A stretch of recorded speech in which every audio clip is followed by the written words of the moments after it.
Hey Ranas, good morning. For today's video, samahan niyo kami ng papa ko na mag-ayos dito sa may likuran namin. Aalisin yung nakaharang sa gitna para lumaki yung space dito sa likod namin. So tara, samahan niyo kami.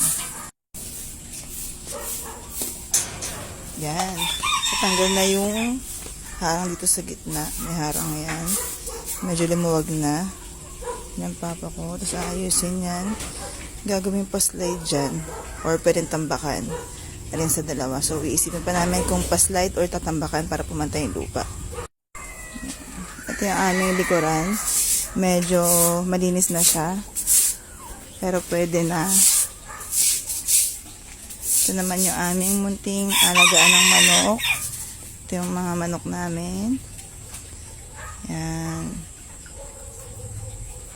Yan, may dalusapi. And then, ito yung aming bulik. Nasa loob pa yung iba.